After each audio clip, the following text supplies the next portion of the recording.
Alright, so 2-week hiatus, no videos, I'm well aware, but there's a good reason why.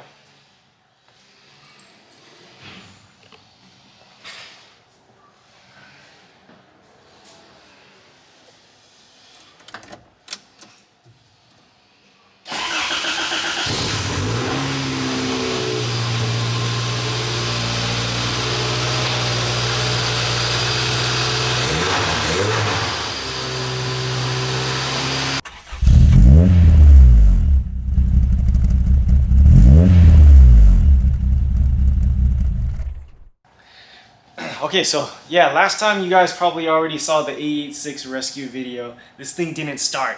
So what ended up being the problem? Follow me this way. So the two things it needed wasn't getting fuel, and then also was not getting an injector signal. So two major problems in the end to prevent this thing from starting. We replaced the distributor. Fun fact. Rear drive reman distributors are getting impossible to get now, so this is actually a front wheel drive distributor, and the matching front wheel drive dizzy cap. They work the same. Yeah, they work exactly the same. The position might be a little bit different from like a rear drive distributor, but yeah, we've road tested this and yeah, no problem. So yeah. Putting in the new distributor, I put a Noid light on one of the injector connectors, and sure enough, cranking the Noid light flashed, which meant that I was finally getting a injector command signal. So yeah, the distributor fixed the injector command. So what happened with our fuel delivery issue? Cranking, I got my power out to command the fuel pump, but if I put 12 directly to the fuel pump, nothing would happen.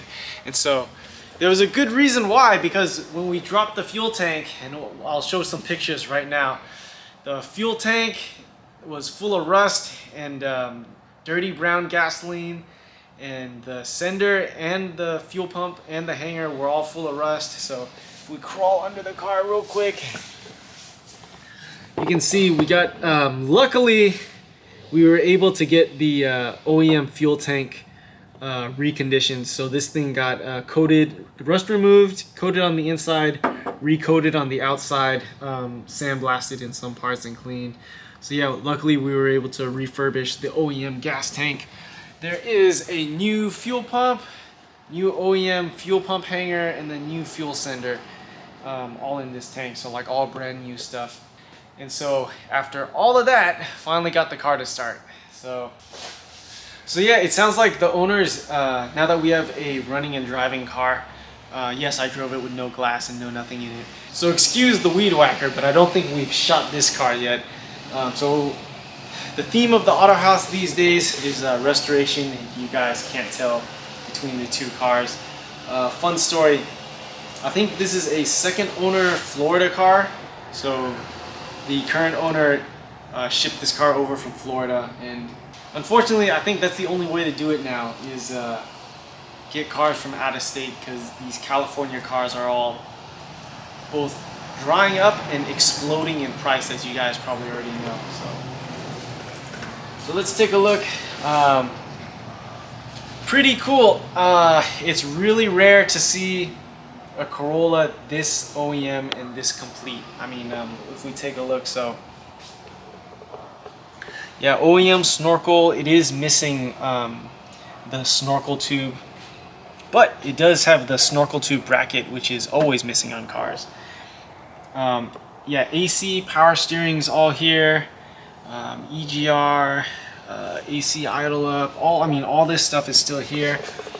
Interesting, probably because it was a Florida car, at some point someone added probably a external fan for the AC condenser. This car, unfortunately, like a lot of Corollas that come here, have traded hands through a lot of, there's not a very polite way to say it, but a lot of shade tree shops. So we had to basically undo and fix everything that was either wrong or existing issues, or what the new shops did incorrectly to this car, we ended up having to fix. So what are some stuff? We'll just go down the list. So This car got a set of Annex Fast Road Pro coilovers in 6K and 4.7 in the rear. All right.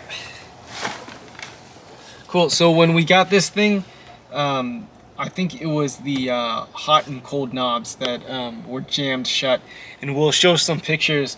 I actually took out the climate control unit and rebuilt that unit in the back, including like a spacer from shout out to Koji Mori. Drew up this like 3D print spacer to help this guy feel tighter. I also updated this cable for the blend door, which goes this way. This lever actually controls the heater cable, the heater control valve outside, and then also the blend door. So what happens with age, these cables get jammed up, and you keep forcing these things, and then stuff back there breaks. So yeah, as you can see, all this stuff works now. But unfortunately, like a lot of OEM stuff, this faceplate is super back ordered from Japan, so I think the customer might have to pick this up and we'll have to wait for that faceplate. What else did we do in here? Oh, one of my favorite resto mods is the T3 shifter bushing kit. I'll link a video below on how to install it, but yeah, this usually what happens with these T50 shifters is those shifter bushings all disintegrate and you'll get like a sloppy shifter. But yeah, far tighter than we got it. Again, shout out to T3 for those shifter bushings. I've probably used those things for like a decade now. Yeah, we'll lift up the car and check out underneath, but in a second. But more stuff we did in the engine bay. So we replaced all 4 of these injector connector pigtails. I'll show you what they looked like on this car, which is what they look like on most Corollas at this point. These are what they look like now. Yeah, all destroyed, and so that's what they look like on the on Mr. Derek's red car. So we replaced all the injector connector pigtails with brand new units. Yeah, one thing I noticed when the engine was idling, if you come this way and take a look, this power steering idler pulley has a bearing in it. I could see this guy walk as the engine was running. No noise, surprisingly, but I could see this guy walk. Typically this is a non-serviceable ball bearing, but we took this out and pressed in a new bearing. I will list the part number in the description below. But yeah, there's a NSK or Nashi bearing in here that is actually serviceable. It's funny, there's an old joke. If there's screws or if it's adjustable, someone's gonna adjust it wrong. And so sure enough, I think on how many Corollas I have worked on that all these screws on the throttle body will be misadjusted. So there's a couple key places. This damper, the design is so that this throttle blade doesn't slam shut. This damper actually dampens this force so that it puts less stress on both the butterfly and the throttle shaft. Because if you guys remember, Chris Van's throttle shaft actually snapped in half. And we think the biggest reason why is because this damper was not adjusted correctly. Same thing, there's actually a throttle stop screw. You guys can't see it, but it's basically the stop point for this, for the throttle blade. And so if it's too far in, the throttle is going to stay stuck open all the time. Too far out, and then this blade can actually jam up against the throttle and get stuck. So I've had another customer car where intermittently the throttle pedal would get stuck. And that throttle stop was exactly why. The throttle stop was pulled all the way out so that that throttle butterfly actually jammed internally against the aluminum of the throttle body housing. After all of that, there's still this idle adjustment screw which keeps getting turned in and out. People always mess this up. And then after all that, you should double check. And sure enough, the throttle position sensor adjustment was adjusted incorrectly. So a lot of weird issues, like this thing would like not really want to cold idle, or it would hunt for idle. And yeah, you could see, you know, why it takes like so much, I would say, like knowledge, experience, and time to just for like this one part.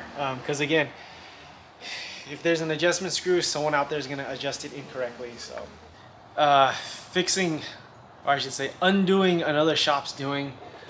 the brakes dragged on this car.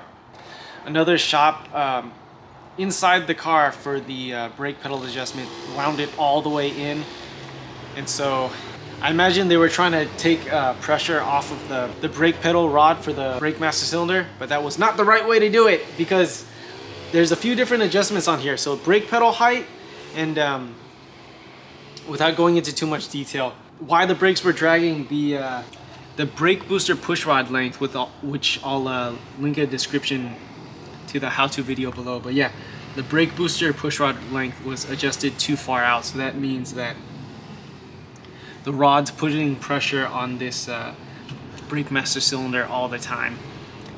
So the brakes are getting partially applied all the time. So that was another thing. Mr. Derek brought this to another shop for a lack of power diagnosis, and yeah, if your brakes are dragging all the time, of course it'll feel like a lack of power.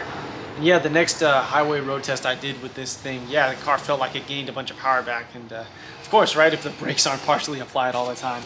So we had the headers and all the heat shields professionally ceramic coated at Sanderson Headers locally in South SF. And let's see, I guess another thing we can take a look at, the U-joint right there for the from the steering shaft to the power steering rack. Brand new Toyota OEM U-joint and brand new Toyota OEM bolts. Cause yeah, freaking 40 years old. These guys are all worn by now. This thing looks absolutely gorgeous, and I think the coolest thing is that, literally coolest thing, ceramic coating both keeps the radiant heat and the exhaust heat inside the headers and out the exhaust pipe.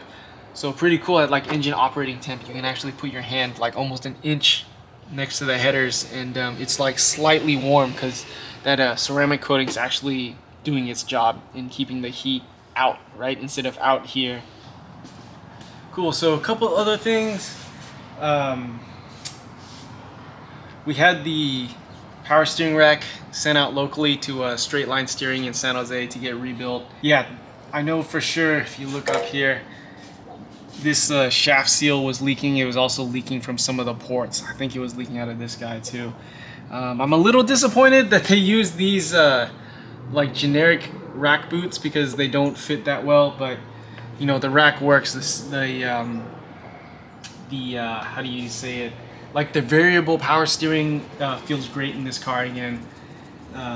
Make power steering great again. Again, you can check out the annex coilovers. We also did a full 5-piece Goodrich stainless brake line kit from Battle Garage. If we look right here too, new clutch slave, and then the braided Technofit line. Like every rubber part that's like 30-40 years old, it was cracked, and the cords were showing on all those rubber lines. So if you want to pan across, again, we'll show pictures of this OEM header. But yeah, we completely disassembled all the brackets, all the heat shield, and then inside and out, this thing got completely ceramic coated. Again by Sanderson Headers in South SF. Yeah, new output shaft seal for the transmission. New engine and trans mounts. See the Cusco trans mount right there. Come this way. Yeah, new Cusco engine mounts. We had to source this engine mount heat shield. This was actually missing on the car. I don't know how these things go missing. Again, that new 5-piece stainless line. I think older kits are missing line number 5. So like on a lot of cars that have been like modified in the past, you'll see a full stainless line kit, but then this will be like an old cracked rubber line. So, and then we'll go back here. Yeah, same thing. Got the annex coilovers, 4.7K Swift collaboration springs. Yeah, for this customer, we also installed a brand new HKS Sport exhaust. Thank you again to Battle Garage. This car actually had an original dual tip HKS Sport, but if you shook the muffler around, there was like rust and stuff that would jingle around. And I imagine that also caused this car to have a lack of power from having a restricted exhaust from all this probably breaking apart. So yeah, that's it for this video. I wanted to shoot this because these two cars are getting picked up relatively soon. Yeah, thank you guys for watching. Hopefully this is a little glimpse into the amount of time and work that goes into any level of restoration. I mean, this car has been here for a little over 5 months now. And unfortunately, that's kind of what it takes to, you know, even get up to a running and driving car. Sometimes that's what it takes. But yeah, appreciate you guys for watching. Make sure to like and subscribe. If you'd like to see more content like this, if you have ideas for what content you want to see, leave a comment below. Appreciate it again. I'll catch you guys next time.